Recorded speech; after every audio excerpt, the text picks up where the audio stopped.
Olá, sejam bem-vindos então a mais um episódio aqui do nosso canal Persuasão na Prática. Como você sabe, aqui nós conversamos sobre a principal ferramenta de vendas, que é a persuasão. Tudo isso para você vender cada vez mais e melhor.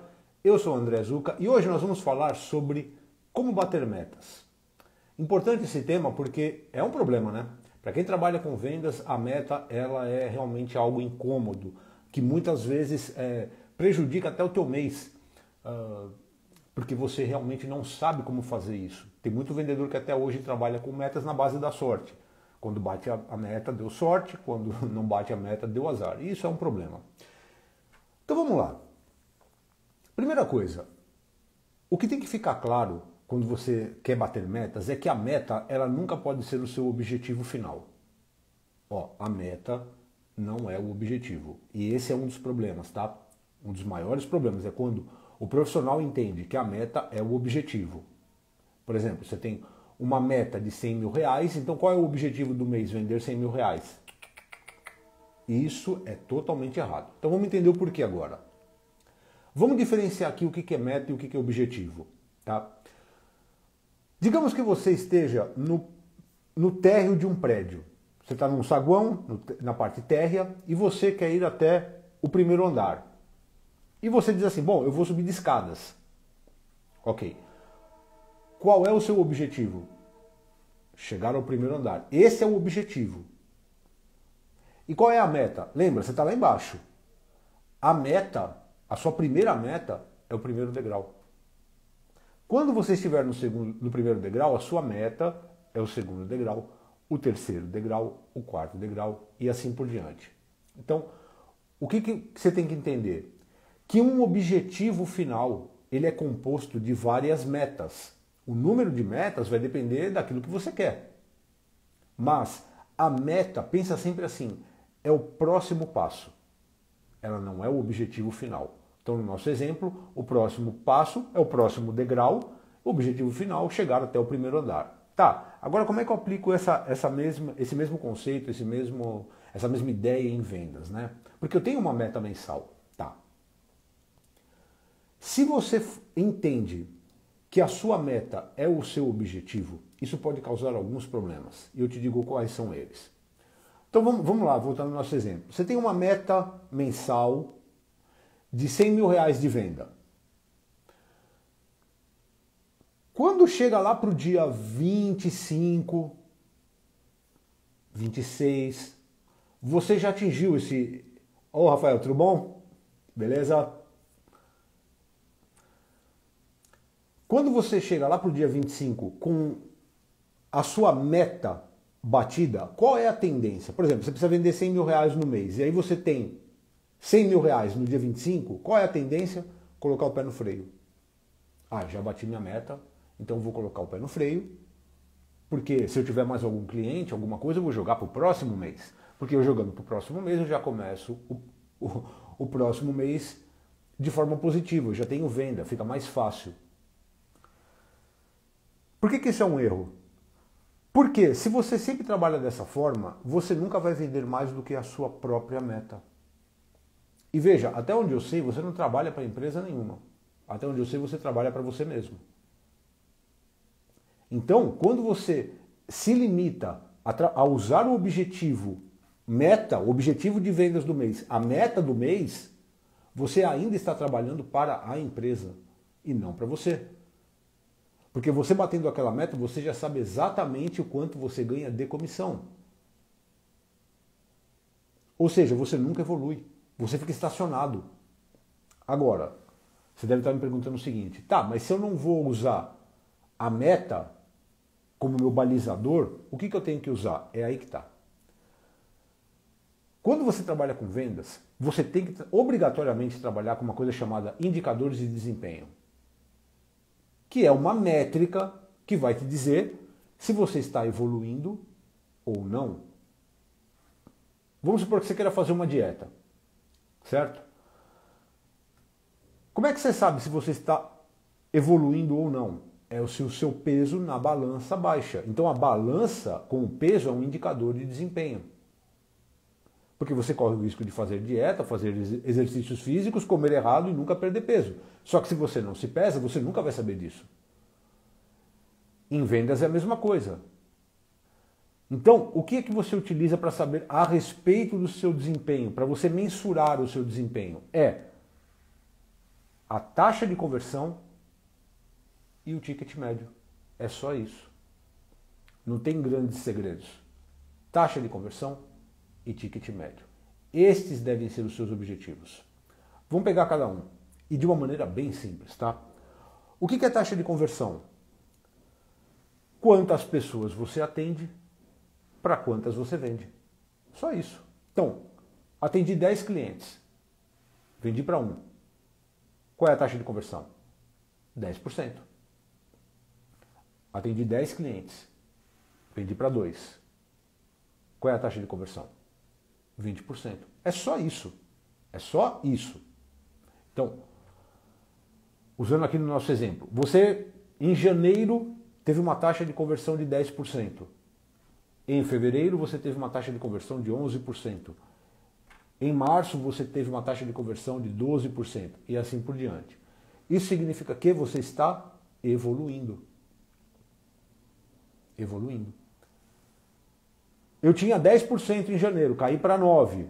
Aí eu fui para 11% no outro mês. Depois eu fui para 9% de novo. Aí eu fui para 10%, caí para 7%, fui para 14%. Tem alguma coisa errada aí. Tem alguma coisa errada. Quando você não consegue ter um crescimento constante na tua taxa de conversão, provavelmente você deve estar trabalhando com uma das piores ferramentas de vendas que existe, que é a sorte. Da mesma maneira que eu te digo que a principal ferramenta de vendas que existe é a persuasão, a pior que tem é a sorte. Por que ela é pior? Porque, infelizmente, a sorte ela vai te dar resultados. Mas não é sempre. Não é sempre. E aí acontece o seguinte, quando você está trabalhando na base da sorte, tem meses que de repente você estoura de vender. Você tem uma taxa de conversão altíssima, vende bastante. E aí você fala, ufa, agora eu entendi como funciona. Não, você não entendeu nada, você trabalhou na base da sorte. Você não sabe o que você fez para conseguir aquilo. Porque foi sorte. Do outro lado, quando você não consegue atingir as suas metas, o que é que você pensa? Putz, eu não sei o que deu errado. E aí você não consegue se corrigir. O problema da sorte é esse. Você não sabe o que você fez para vender, não dá para repetir a dose, você não sabe o que aconteceu para perder o número de vendas que você perdeu, logo você não sabe se corrigir, porque você ainda estava trabalhando na base da sorte, que, diga-se de passagem, é o que acontece com a maioria. Trabalha na base da sorte. Tá. Então você tem a taxa de conversão, que você deve medir sempre. Existem algumas situações que você pode fazer essa medição diária, dependendo do número de clientes que você atende, diária. Algumas situações semanais, algumas situações mensais. O mais comum é realmente mensal. Mas se você trabalha num varejo, por exemplo, de um comércio de produtos relativamente de preço baixo, você atende muitos clientes por dia, 10, 15, 20, o ideal é fazer isso por dia. É difícil porque você tem que ter um controle disso tudo, mas é possível. Porque a conta final é essa, quantas pessoas eu atendi para quantas eu vendi. Ponto final. Então, esse é o primeiro indicador de desempenho, taxa de conversão. Só que você tem o segundo indicador de desempenho, que é o ticket médio. O que é o ticket médio? Vou explicar bem fácil. Você atendeu 10 clientes, você vendeu para 5. Só que cada um comprou um certo valor diferente com você. Não importa. Você vai somar a venda que você fez para esses 5, divide por 5, vai sair um número X. Esse é o ticket médio. É a média do que as pessoas compram com você. Não importa se um comprou 5 mil e o outro comprou 1.000. Você junta 5 mil com 1.000, dá 6 mil, ticket médio 3 mil. Isso que é importante. Você pode fazer isso por dia, pode fazer por semana, pode fazer por mês, o mais comum é por mês. Tá. Por que esses dois indicadores de desempenho são importantes? Pensa aqui comigo. Se eu tenho o controle da minha taxa de conversão e eu tenho o controle do meu ticket médio, o que acontece se eu subo minha taxa de conversão e eu subo meu ticket médio? Como objetivos. A minha meta, ela se torna uma consequência e não um objetivo. Quando você se preocupa em trabalhar com ticket médio e taxa de conversão, em subir a sua taxa de conversão, em subir o seu ticket médio, você não bate a meta no dia 28, no dia 30, no dia 26. Deu dia 15 você bateu. Dependendo de como está a tua taxa de conversão do teu ticket médio, chegou no dia 15, dia 10, dia 8, você bateu. Você não fica se preocupando em jogar vendas para o mês seguinte, porque você sabe que a sua taxa de conversão e o seu ticket médio são mais ou menos sempre os mesmos. 10, 11, 12, 15, 20, 30, você pode chegar até 60. Inclusive existem estudos da KPMG, não sei se você conhece a KPMG, que é uma empresa de auditoria mundial, que ela diz isso, quando você sabe utilizar as ferramentas de persuasão da maneira correta, você pode atingir uma taxa de conversão, sucesso numa negociação, de 60% a 70%. Ou seja, você atendeu 10, você vendeu para 6, 7. Isso sabendo utilizar as ferramentas corretamente. Tá? Bom, aí eu falei o que é importante, né? O importante é você focar na taxa de conversão e no ticket médio. Tá, ok, mas como faz isso? Porque essa é a pergunta de $1 milhão, né? Tá, entendi, eu subo a taxa de conversão, subo o ticket médio, a meta deu dia 10, dia 15 eu já bati, eu vou ganhar dinheiro depois, porque eu estou trabalhando para mim, não para os outros, né? Porque se você acha que você trabalha para os outros, meu Deus do céu, você trabalha para você. Lembra disso, você trabalha para você. Como é que eu faço para ganhar dinheiro mesmo? Subindo taxa de conversão, subindo ticket médio. Como que eu faço isso? Tá, vamos falar disso agora. Quando você trabalha com vendas, eu vou usar uma linha de raciocínio aqui, que foi desenvolvida por Jordan Belfort, que é o Lobo de Wall Street. Se você não assistiu o filme, não leu o livro, recomendo que assista. Porque é tão simples, fica quase que óbvio depois que explica. O que ele descobriu, o Jordan Belfort? Que as pessoas, para comprar, para ter certeza da compra, para ter convicção da compra, você tem que entender o seguinte: imagina que existe uma linha, que ele chama sistema da linha reta, tá? Existe uma linha. O cliente, ele vai entrar por essa linha aqui, e ele vai seguir essa linha. Ele não pode sair da linha, ele tem que continuar sempre na linha, por isso que chama linha reta, e ele passando por todos esses pontos da linha reta, no final ele vai comprar com você. Essa linha tem 4 pontos. Vamos falar do primeiro ponto? O primeiro ponto é o seguinte: você precisa identificar se a pessoa que está na tua frente é um cliente ou não. Porque, dependendo do negócio que você atua, você pode perder 10 minutos, 15 minutos, 20 minutos, um dia, um mês, 6 meses, um ano, com uma pessoa que você jurava de pé junto, que era um seu cliente, que ia comprar, e ele não compra. Ele não compra. Imagina que você tem essa linha. Você tem que identificar se o cliente é um comprador ou não. Certo? Eu vou dar só um exemplo para você entender bem. Existe um tipo de cliente que não é um cliente comprador, ele é apenas uma pessoa, mas você acha que ele é cliente, que é o chamado cliente carismático, ou o cliente persuasivo, digamos assim. O que é esse cliente? Esse cliente, ele dá para você todas as dicas, todas as pistas, tudo que você precisa para saber que ele vai comprar. Ele deixa bem claro: não, eu vou comprar com você, mas ele não vai comprar com você. E você jura de pé junto que ele vai comprar. Por quê? Porque geralmente é um cliente, você conhece esse cliente, assim, ó, ele geralmente conhece muito bem do que você está falando, ele conhece muito bem do seu produto. Ele não é leigo, ele sabe exatamente do que ele está falando. Segundo, ele entra em assuntos com você que não tem nada a ver com a venda. Ele fala de outras coisas. E isso é muito bom. Porque quando um cliente ele começa a tratar você de uma outra forma, falando de assuntos pessoais, ele está tentando criar um vínculo emocional com você. E isso é muito bom. É muito bom. As pessoas preferem comprar com pessoas que elas gostam, a gente sabe disso. Só que o que você não pode fazer é deixar esse cliente viajar na maionese e entrar com você em assuntos que não tem nada a ver com a venda e nunca mais voltar. Porque dependendo do assunto que ele entra, ele é tão gostoso aquele assunto que você vai na dele. Então, vamos supor, você vai fazer uma venda de um jogo de sofás, estofado, qualquer coisa, de um carro, de um helicóptero, de um avião, não importa, é qualquer coisa.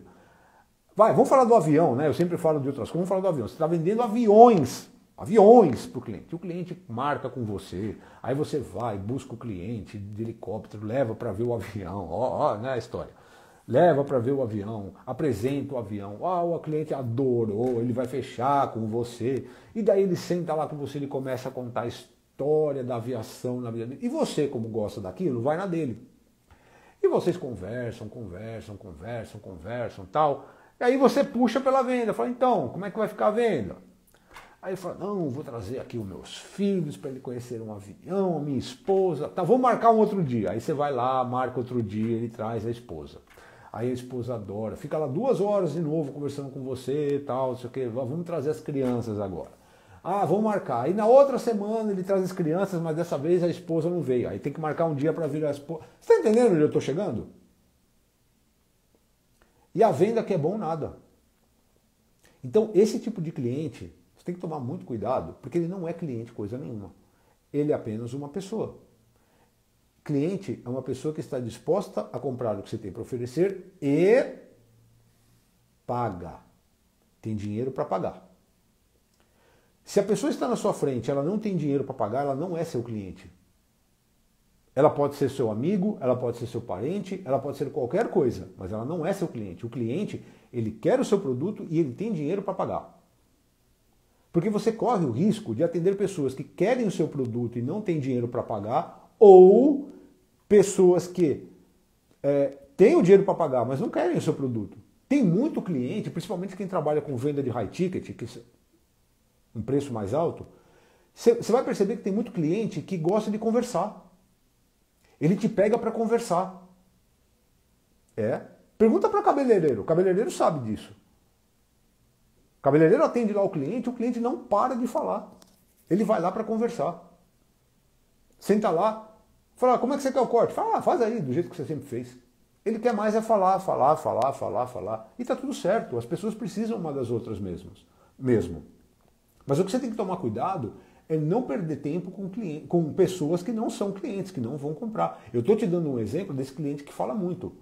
Agora tem o cliente também que gosta de entrar antes de qualquer coisa na parte da negociação. Você está apresentando um produto, um serviço para ele e fala, peraí, vamos falar de preço. E você nem acabou de falar. Então ele quer saber o preço de alguma coisa que você nem sequer apresentou. E aí já deve ter passado por isso. E aí ele entra num processo de negociação com você, só que são clientes, na verdade, não são clientes, são apenas pessoas, mas vamos chamar de cliente, são clientes competitivos. E a única coisa que eles querem é vencer uma negociação, porque tem gente que é assim. Tem gente que não gosta de perder nem do par ou ímpar. Ele não vai comprar com você, mas ele quer negociar. Ele quer negociar. Pô, mas pra quê? Porque ele quer. Ele quer negociar. E quem trabalha com venda de high ticket sabe disso. Você vai vender um apartamento de 5 milhões, certo? Você atender um cliente lá e ele fica lá com você na mesa 1 hora, 2, 3. Ele volta no outro dia, ele traz a família e tal. E tava tudo certo. Depois ele te liga para falar que que não vai comprar. Por quê? Porque você não foi capaz de identificar que ele não era cliente coisa nenhuma. Então você tem que ter esse cuidado. Então, primeiro passo aqui da linha do Jordan Belfort, que ele chama de sistema da linha reta, é você conseguir identificar se o cliente é um cliente potencial ou não, para você não perder tempo. Tá. Só que chegamos à conclusão que ele é um cliente potencial. Você fala, legal, ele é um cliente. Qual que é o próximo passo? Ele tem que querer comprar o seu produto. Aqui nós estamos falando de produto. Aí você fala, pô, mas não é óbvio. Não, não é óbvio. Por que não é óbvio? Porque as pessoas compram por seus próprios motivos. E muitas vezes o vendedor está tentando vender pelos próprios motivos dele. E eu vou te dar um exemplo agora. Com o produto mais besta que existe, entre aspas, que é o sal. Vamos falar de sal. Para que uma pessoa compra sal? Você fala assim, mas é óbvio, ela compra sal para salgar o produto. Não tem outra explicação? Tem? Então, tem. E vou te dizer que não são poucas. Você quer ver uma coisa? Estou falando de sal, hein? De sal. Imagina o resto, mas eu vou falar do sal porque aí vai ficar mais claro. Você vai no supermercado, tem as prateleiras lá de sal. Você já percebeu isso? Tem sal do começo até o fim. Então, o que está lá embaixo, repare, é um saquinho mais ordinário que tem lá que custa R$1 o quilo do sal. Você nem sabe que marca é. Aí vai subindo, o preço vai ficando diferente, vai ficando um pouquinho mais alto o preço. Na metade do caminho, você perceba, tem aquele sal que é o que mais vende. Aí você vai subindo, tem um sal rosa lá do Himalaia, depois tem o sal preto, que deve ter vindo de Marte. E lá no último andar tem um sal que ele vem esverdeado dentro de um pote de vidro e tal. Aí o fato é o seguinte, o primeiro lá embaixo custa R$1 o quilo, o último lá em cima custa R$50, 200 gramas, que vem dentro do vidro, num potinho de vidro. Pô, mas sal não é sal? O sal não é para salgar? Então, o sal é para salgar, mas as pessoas não compram sal para salgar. É aí que está o pulo do gato. As pessoas têm as suas próprias motivações. Você quer ver como funciona isso? Agora vai ficar claro. Vamos supor que você queira comprar sal somente para salgar. E para você, sal é tudo a mesma coisa. Sal é sal, amigo. Não tem sal bom, sal ruim. Sal é sal. Com esse pensamento, você vai no mercado, você compra que tipo de sal? O mais barato que tem. Você vai lá no preço, olha todos, fala assim, esse aqui custa R$1, é este que eu quero. Esse tipo de motivação é chamado de motivação pelo lucro. Eu não quero gastar dinheiro. Eu quero economizar o máximo de dinheiro possível. Então o que eu faço? Eu vou comprar o mais barato possível para ter o melhor resultado possível. Qual é o melhor resultado possível? Salgar a comida. O mais barato possível respondeu, acabou. A motivação da pessoa naquele momento é somente financeiro. E isso pode ser para qualquer coisa, hein? Eu estou falando de sal, mas a pessoa pode comprar roupa pelo motivo financeiro, celular pelo motivo financeiro. Fala, quanto você pagou nesse celular aí? R$300. Fala, pô, R$300? É. Mas por quê? Não é ruim? Fala, porque eu quero, tá bom. Ele liga, ele recebe, ele entra na internet aqui, tá bom. Motivo somente financeiro. Tá. Aí vem um outro cliente. E ele não pega o mais barato. Ele pega o que está no meio do caminho lá, que é o da marca mais vendida. Ele está comprando sal somente para salgar a comida? Ele está comprando segurança. Quando você compra alguma coisa que é da marca mais conhecida, você está comprando segurança. Por quê?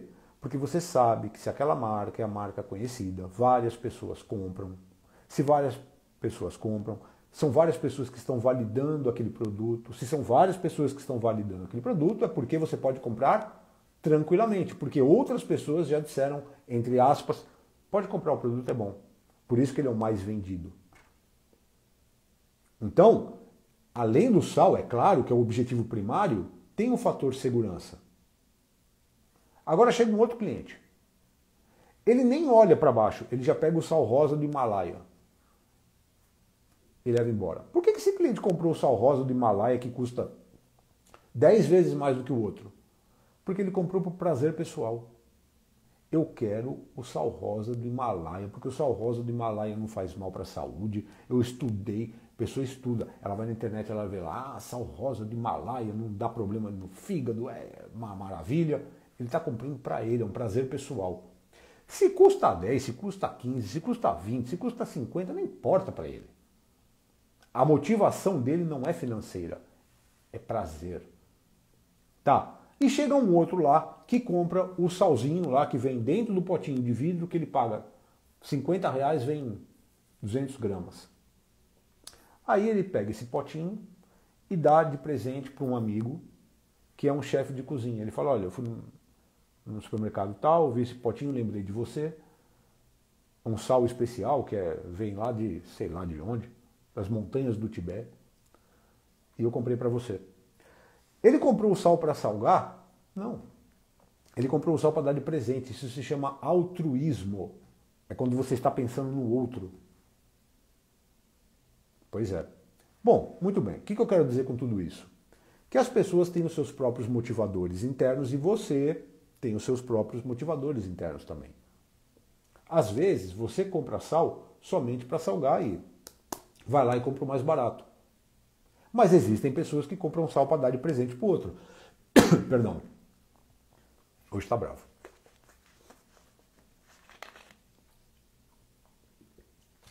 Eles compram para dar de presente para outra pessoa. O problema é quando você tenta vender para o outro aquilo que você entende como sendo o melhor. sem procurar saber o que o outro queria. Esse é o problema.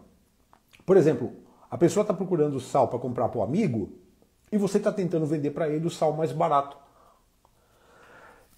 Eu não sei se já aconteceu com você de entrar numa loja de roupa, por exemplo. Você nem fala bom dia, a pessoa chega assim para você e fala assim, olha, aquela prateleira ali inteira está na promoção. Quem pediu promoção? E daí que está na promoção? Eu quero comprar um presente para minha namorada. E eu não quero algo barato, eu quero algo bom. O melhor que você tem na loja. E a pessoa está tentando te enfiar a promoção. Por quê? Porque ela compra na promoção roupa. Você não. É aí que tá. Ou então, ó, isso acontece muito em joalheria, tá? Isso acontece muito em joalheria. A pessoa vai para comprar um presente lá pro cônjuge, uma aliança lá, o caramba tal. E aí o vendedor, a vendedora diz assim, ah, eu tenho umas pecinhas aqui lindas na promoção. Fala, querida, o negócio é o seguinte, estou fazendo 10 anos de casado, vou dar um presente especial para minha esposa, para minha namorada, sei lá quem quer. Nós vamos sair, nós vamos jantar o caramba 4. Se tem uma coisa que eu não quero, é entrar num ambiente onde várias pessoas estarão utilizando a mesma peça. Ele busca naquele momento exclusividade. As pessoas pagam por exclusividade. Torno a dizer, quando você não conhece o motivador do outro, você acaba oferecendo para ele o seu próprio motivador. Tá. E como é que eu faço para saber o motivador do outro? Porque essa é a pergunta, né? Tá, mas se o motivador do outro não é o mesmo que o meu, porque eu tenho o meu e ele tem os dele, como é que eu faço para saber o motivador do outro? Horas, pergunte. E aqui a gente cai num dos piores erros cometidos pela maioria dos vendedores. Não pergunta. Não pergunta. É só perguntar o que o senhor está procurando. O que a senhora deseja nesse momento. E ela vai te dar, estou resumindo, né? Ela vai te dar todas as explicações possíveis para você entender o que é necessário para fazer a venda para aquela pessoa. Exemplo prático disso. Você vai comprar um tênis. Isso com certeza aconteceu com você. Você vai comprar um tênis, aí você escolhe um da vitrine. Você fala assim, ó, eu quero aquele tênis ali, preto, tamanho 42. Aí o vendedor fala assim, tá bom. Aí passa 10 minutos, ele volta equilibrando 40 caixas de sapato. Vem tênis preto, vem tênis branco, azul, verde, bege. Ele traz a loja inteira para você. Você fica olhando e você fala, uau! Aí você já tá naquela, né? Eu nem lembro mais qual tênis eu queria, mas tudo bem, né? Deixa ele mostrar. Aí ele mostra. Quando chega no final, aí você fala, e o que eu pedi para você, o preto 42? Aí ele fala, é que o preto 42 desse eu não tenho. Aí ele traz o resto. O que ele tinha que fazer? Eu passei por essa experiência recentemente. O vendedor que me atendeu, ele foi brilhante. Olha o que ele fez. Cheguei na vitrine e falei assim, olha, eu quero um tênis... Porque foi comigo que aconteceu isso. Ele falou, eu quero um tênis 42 preto desse modelo e tal. Aí ele olhou e fez assim, por que o senhor vai usar isso daí? Só um minuto. Ele falou assim, para que você vai usar isso daí? É para correr ou para andar? E eu disse, é para correr. Ele falou, esse tênis não é para correr. Você vai acabar com o seu pé. E vai acabar com o tênis. Aí eu falei, ah, é? Mas não é tênis de corrida? Ele falou, ele tem aparência de tênis de corrida, mas ele não é para corrida. Ele falou, posso mostrar uns tênis de corrida para o senhor? O senhor gosta de cor preta, né? Da cor preta, tá. Aí ele trouxe esse tênis que estava na vitrine e trouxe mais 3 modelos de tênis de corrida, preto. Ele falou, experimenta agora ver a diferença. Quando eu experimentei, a diferença era gritante. A maciez do tênis, a pegada do tênis era completamente diferente. Ele me perguntou, para que você quer o tênis? Eu falei, para corrida. Esse soube vender. E eu comprei. Eu comprei um? Não, eu comprei 2. Por quê? Porque ele falou assim, ó, é para corrida, não é? Tá. Você vai levar um só? Eu falei, um só. Ele falou, vai dar problema. Eu falei, por quê? Ele falou, porque no dia que chover, o senhor molha o tênis, no outro dia o senhor vai correr com o quê? Tênis de corrida, ou o senhor tem 2 ou não tem nenhum. Pelo menos 2. O ideal é mais, mas pelo menos 2. E eu comprei 2.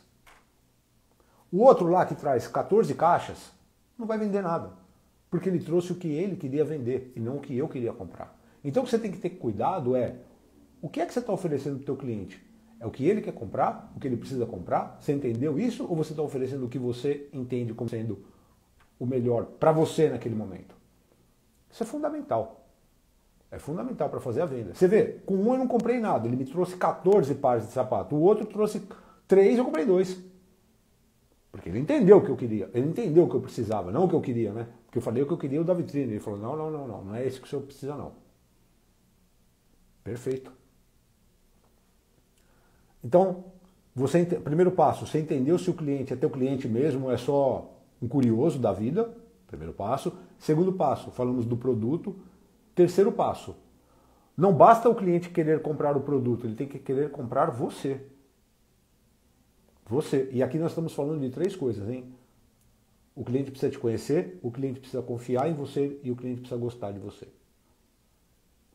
Conhecer, confiar, gostar. O conhecer tá fácil, né? Conhecer tá fácil. Vamos pular essa parte. Como é que o cliente confia em você? Guarda bem isso. Quando você tem dúvida de alguma coisa, para quem é que você pede auxílio? É para qualquer um? Não. Não é para qualquer um. Você pede auxílio para quem entende daquilo. Você quer fazer um investimento na bolsa de valores? Você vai pedir auxílio para quem? Para o pedreiro? Não. Você vai conversar com um investidor. Certo? Você quer fazer um bolo e você não sabe fazer bolo. Você vai perguntar para quem sabe fazer bolo. Se sua mãe sabe fazer bolo, você pergunta para ela. Você não vai perguntar para quem não sabe. Isso para qualquer coisa na vida. Todas as vezes que nós não sabemos alguma coisa, a primeira pessoa que a gente vai atrás é daquele que sabe.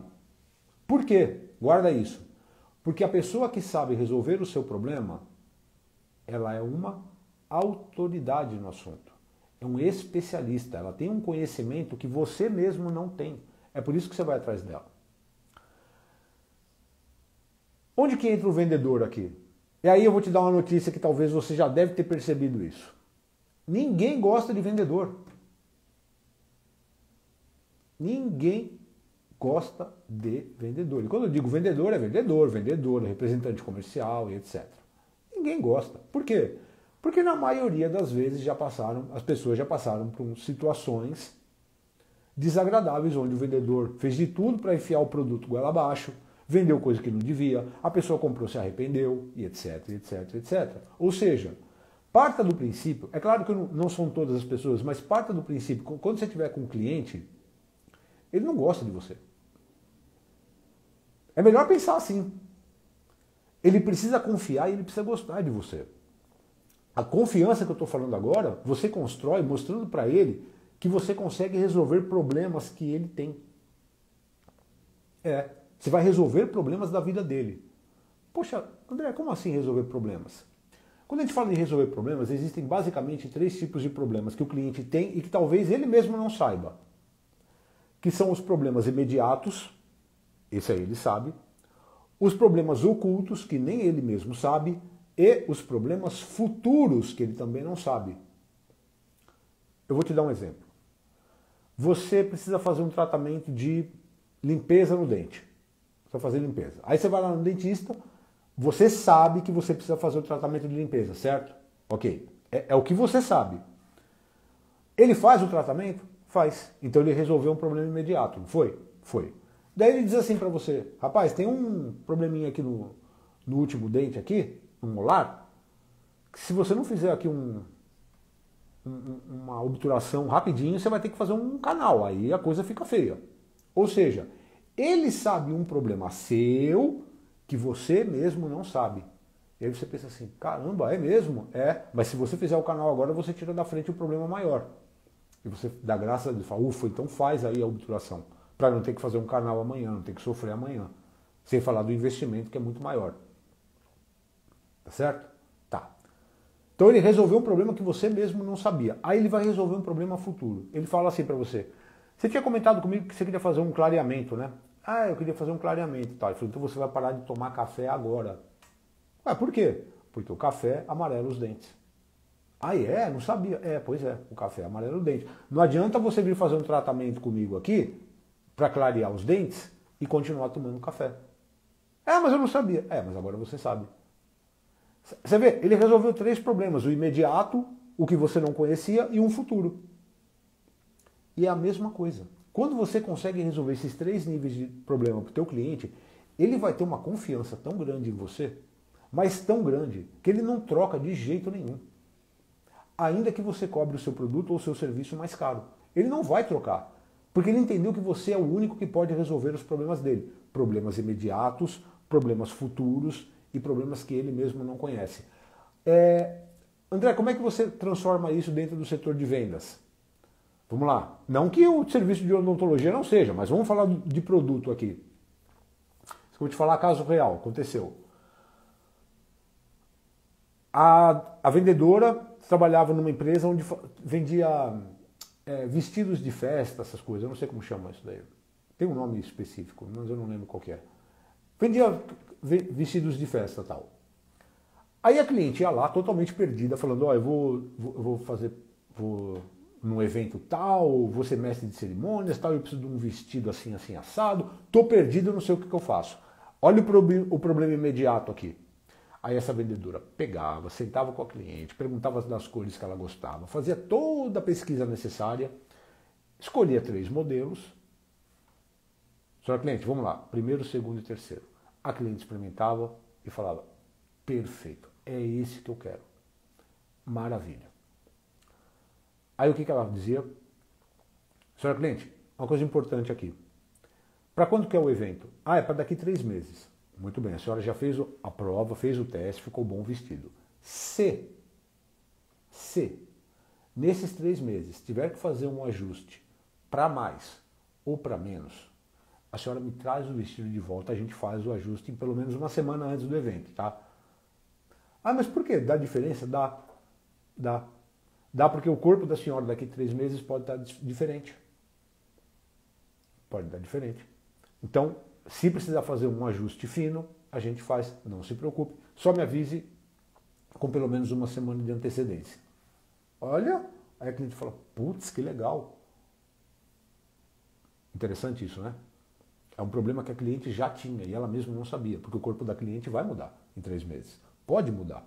Tem gente que não muda o corpo, mas tem gente que em 3 meses é outra pessoa. E o que ela fazia depois? Falou, bom, a senhora vai levar esse vestido para casa, tal. Onde que a senhora vai guardar esse vestido? Ué, no armário do quarto. É closet? Não, é dentro do quarto. É suíte? É suíte. Tem banheiro no local? Tem banheiro no local. Então a senhora não vai guardar lá esse vestido.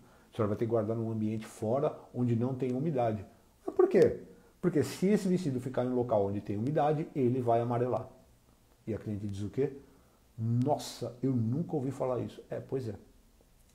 Olha o que essa vendedora fez. Ela resolveu o problema imediato da escolha do vestido. Ela disse para a cliente que se precisasse fazer um ajuste, ela faria. E depois ela ainda disse, não me guarda esse vestido em local fechado com umidade. Ele tem que ficar em local aberto, sem umidade. Pensa bem, você procuraria outra vendedora? Que vendedora que dá uma assistência dessa? E o preço? O preço não importa. Na maioria das vezes, o que tem que ficar claro é o seguinte, na maioria das vezes o preço não importa. Isso não significa que o preço não é importante. O preço ele é importante sempre. Sempre. Mas não significa que ele é decisivo. E eu posso fazer um jogo rapidinho aqui com você. Você está assistindo esse vídeo aqui pelo teu celular? Teu celular é o mais barato que tem no mercado? Não é. Não é. A roupa que você está agora é a mais barata que tem no mercado? Não, não é. Eu posso continuar falando aqui. Abre o teu armário, dá uma olhada lá, vê o que é que tem mais barato no mercado. Então, o preço ele é importante? Ele é, mas ele não é decisivo na grande maioria das vezes. As pessoas não se importam em pagar pela experiência que elas têm. Isso que é importante. E a maior prova disso é o cinema. O cinema é a maior prova que existe que as pessoas pagam pela experiência. Existem outras, mas você já vai sacar. Você vai no cinema, compra lá o teu ingresso, assiste o filme. e vai embora para casa. Pergunta, o que é que você leva na sacola? Nada. Não tem nada dentro da sacola. Você pagou pela experiência. Você pagou para se emocionar. Só isso. E diga-se de passagem, muitas vezes, para se emocionar de forma triste. Você vai lá assistir um filme triste, aí você vê aquilo, você chora, fala, amigo, você pagou para chorar? É, as pessoas pagam para se emocionar. Quando você faz isso com o teu cliente, você resolve os problemas dele imediatos, futuros, desconhecidos, você está emocionando ele. Ele está olhando para você com outros olhos, ele fala, pô, eu nunca mais compro com outra pessoa. Eu estou usando aqui o vestido, mas pode ser qualquer coisa. Olha, você quer um exemplo? Quem é advogado sabe disso.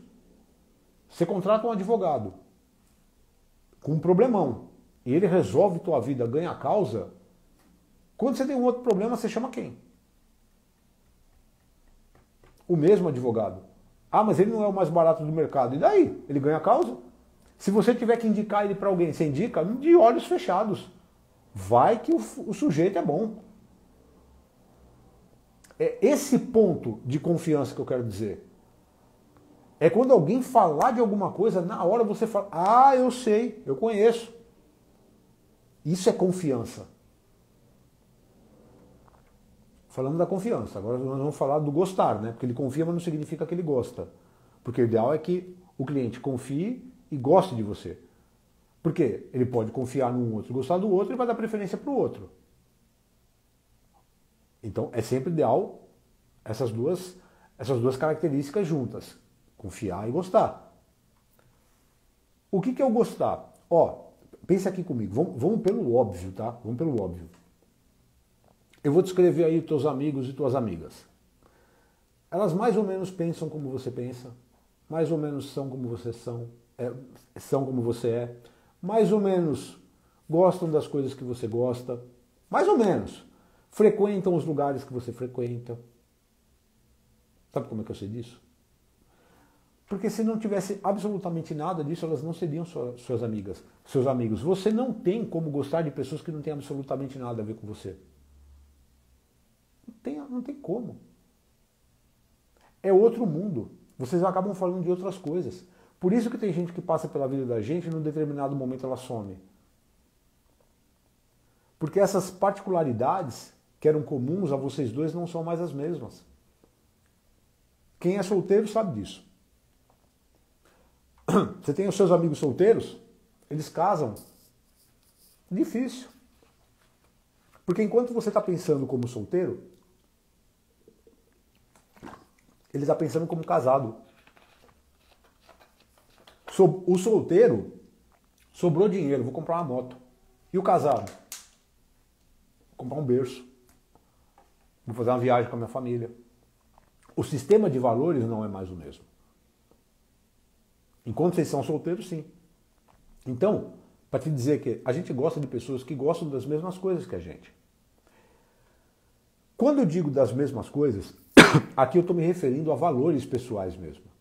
Valores pessoais. E isso é importante porque às vezes o cliente, repare isso, o cliente muitas vezes ele começa a falar de valores pessoais dele para você. Ele vai falar. Uns mais, outros menos, mas em algum momento ele vai falar. Ah, sabe o que eu acho legal? Eu gosto de viajar, eu gosto de fazer isso, eu gosto de fazer aquilo, eu gosto de fazer aquilo outro. Ou então, eu comprei tal coisa, eu uso tal coisa, eu vou para não sei onde. Isso tudo são indicativos pessoais que ele está te dando. Ele está jogando no alto para você. E você está lá, né? Sem pegar nenhum, né? Era só pegar. Como assim, André, pegar? Olha só, isso que aconteceu, caso real, tá? O vendedor era solteiro, estava juntando dinheiro para comprar uma moto. Na época eu era gerente dele, isso há muitos anos atrás. O cliente recém-casado. Então, sistema de valores totalmente diferentes um do outro. O solteiro querendo comprar a moto, o casado querendo mobiliar o quartinho do filho dele. Aí o casado, o cliente, fala assim pro vendedor, ah, eu estou feliz porque a minha esposa está grávida, é nosso primeiro filho e tal, né? Aí o vendedor na época tinha 22 anos, perguntou para o cliente, 22, 23, quantos anos o senhor tem? Ele falou assim, eu tenho 24. Ele falou, 24? Ele falou, Deus me livre, rapaz, você já tem filho, você é doido. Ele me falou isso pro cliente. Ele falou, eu não quero filho de jeito nenhum, se eu tiver, eu quero lá uns 30, 40 anos. Falou isso pro cliente. Oh, qual é o problema? É até engraçado falando assim, mas só que, veja, para o cliente, ele está falando do filho dele, o primeiro filho dele, a coisa mais importante que aconteceu na vida dele. Aí ele fala isso para o vendedor, o que o vendedor tem que fazer? Ele tem que pegar este valor pessoal do cliente e exaltar. Ah, não, pô, deve ser um negócio de outro mundo, né? Teu primeiro filho, me conta mais, fala como é que é essa experiência, porque eu não sou pai, eu não sei como é que é. O cliente se empolga e começa a falar sobre aquilo, é isso que você tem que fazer. Você pegou alguma coisa que o cliente gosta, traz. Isso é pura técnica de persuasão, tá? Eu não estou usando nomes técnicos aqui porque não é o caso, não precisa disso. Eu só quero que você entenda o conceito. Traz isso. E aí faz esse cliente falar das coisas que ele gosta. Aliás, em qualquer situação de persuasão que você estiver conversando com alguém, faça a pessoa falar aquilo que ela gosta. Não fica você falando o que você gosta. Aí você vira um chato. Então você identificou alguma coisa que o cliente gosta, não faz igual esse vendedor. Me fala mais sobre isso. E você vai ver que tem gente que fica horas falando com você. Agora imagina, a pessoa já tem confiança em você, porque você resolveu os problemas dela, e além de tudo ela se sente super confortável em conversar com você, porque você é uma pessoa que entende super ela. Você não entende nada, você só está quieto. Você só está falando, me fale mais sobre isso. Mas, hoje em dia, você sabe que é difícil as pessoas ouvirem umas às outras. Casais não se ouvem. É sempre aquela vontade de falar um em cima do outro. Então, quando você pega alguém que está disposto a falar com você, é outra história. A conversa flui. Você acaba gostando da pessoa. Fala, nossa, que pessoa bacana. Ela te ouviu, só isso. Confiança e gostabilidade. Vamos dizer assim. O cliente tem que gostar e confiar em você. E tem um terceiro passo ainda, que é, vamos resumir, você entendeu que ele é um cliente, não é só um curioso, tá tudo certo. Você mostrou para ele que o teu produto, ele é exatamente aquilo que ele está procurando, ou seja, o teu produto oferece os motivadores de compra que ele busca, já entendeu isso? Terceiro, ele confia e ele gosta de você, confia em você, gosta de você. Último passo, ele precisa confiar e ter segurança na tua empresa. Exatamente. Se ele não confia, não gosta, ou qualquer coisa que ele tenha negativo a respeito da empresa, já era. Como é que você faz isso? Super simples. Super simples. Quanto tempo que a empresa existe no mercado? 20 anos. O cliente sabe disso? Não. Fala para ele. Ele tem que saber quanto tempo a empresa está aberta. Quanto mais tempo a empresa está aberta, significa que mais séria essa empresa é. Ou por que você acha que quando você vai comprar alguma coisa no supermercado que tem um pacote lá escrito assim, desde 1924? Você acha que é à toa isso? Não. A pessoa, bom, desde 1924 significa que é bom, né? Senão não estava aí até agora. Isso é óbvio. Então, o cliente tem que saber há quanto tempo a empresa existe. Outra coisa, quantos clientes o que eu quero dizer empresa, vocês têm? 50 mil? 100 mil? 200 mil? 10 mil? 1000? Não importa. O cliente tem que saber quantos clientes você tem. Isso se chama prova social. Prova social é quando existem muitas pessoas falando que algo é bom. As pessoas têm uma tendência a não querer ver se aquilo é bom mesmo. Elas acreditam, elas confiam naquilo. Chama gatilho mental da prova social. É aquela velha história do restaurante, né? Você está andando por uma rua, tem um restaurante cheio aqui, um restaurante vazio aqui. Onde você entra? No vazio? Não. Você vai no cheio. Você fala, não vou entrar no vazio, não tem ninguém. E diga-se de passagem, esse vazio pode ser espetacular. Mas não tem ninguém, não tem prova social. Você não entra, você vai no que está cheio. E diga-se de passagem, pode ser uma porcaria. E você nunca vai saber. Gatilho mental da prova social. Então, quando você fala em números, isso é muito importante, porque o cliente fala assim, pô, a empresa já existe há 20 anos, tem 10 mil clientes, pronto. conforto, segurança. E existe ainda um outro gatilho, que é quando você utiliza nome de clientes famosos. Por exemplo, você trabalha com algum tipo de serviço de produto que você atende a Mercedes, a Scania, a Volkswagen, a Natura, a Cacau Show, qualquer coisa. E você fala, olha, seu cliente, a gente atende aqui, a empresa que já tem 20 anos, só para você conhecer, já existe há 20 anos, nós temos mais de 10 mil clientes na carteira, entre eles, olha, a Natura, a Mercedes, a Nike, a Apple. Você está dando referências da empresa. Não é você que está falando de você mesmo, porque isso é ridículo, né? Você não vai falar mal de você. Mas quando tem outras pessoas validando você, e você que eu quero dizer empresa, é outra história. Porque quando o vendedor fala isso para você, olha, nós atendemos já há 20 anos, mais de 10 mil clientes, temos a Nike e tal. Você pensa em falar com ele a respeito de preço? Se ele disser, inclusive, que ele é mais barato do que a concorrência, vai achar até estranho. Ele vai te passar um preço superior, você fala assim, realmente, o preço é maior, mas peraí, né? Olha quem são os caras. E você não se importa de pagar. Não se importa. Ou, pensa o contrário, vamos supor, vamos pegar uma situação aqui, você vai mobiliar teu apartamento, vai colocar piso, aliás, piso no apartamento inteiro. Aí você vai em duas empresas, uma te cobra 10 mil e a outra te cobra 11 mil. A mesma coisa. Aí a primeira você diz assim, a de 10 mil. Como é que é a empresa? Falando, a gente acabou de abrir, a gente não vendeu para nenhum cliente ainda.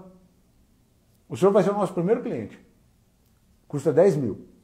O outro é uma empresa que existe há 40 anos, tem mais de 10 mil clientes catalogados, entre eles cliente A, B, C, rede de academias, rede de hotéis e tal, e eles cobram R$1.000 a mais. Com quem você compra? R$1.000 a mais.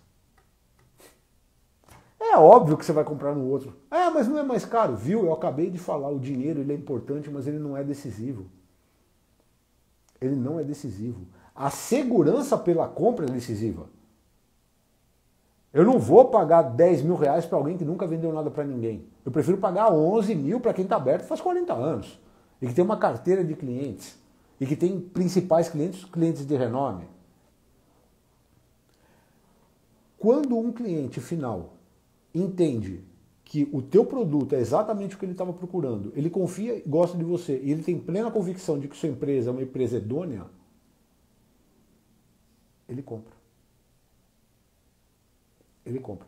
E você fazendo essa linha reta, trabalhando nessa linha reta, que é o sistema da linha reta do Jordan Belfort, você acha que a sua preocupação no final do mês, agora volta no começo lá da nossa conversa, vai ser bater a meta? Não. A meta é a consequência do teu objetivo maior, que é ganhar dinheiro em vendas. Esse é o objetivo maior. A meta... Enquanto você está correndo atrás da meta, você está trabalhando para os outros. A partir do momento que você fala, agora eu vou ganhar dinheiro aqui nesse setor, aí você está trabalhando para você. Qual que você prefere? Eu espero novamente ter te ajudado com esse vídeo. Eu vou fazer outras lives aqui, vou disponibilizar esse vídeo também no YouTube. Vai ficar aqui no Instagram, mas vou disponibilizar no YouTube também. Tá? Então, se quiser assistir por aqui de novo, assistir por lá, fique à vontade. Quero te agradecer por você ter ficado comigo e, se Deus quiser, numa próxima oportunidade, a gente se vê por aqui, tá bom? Até lá, fica com Deus e um grande abraço. Tchau.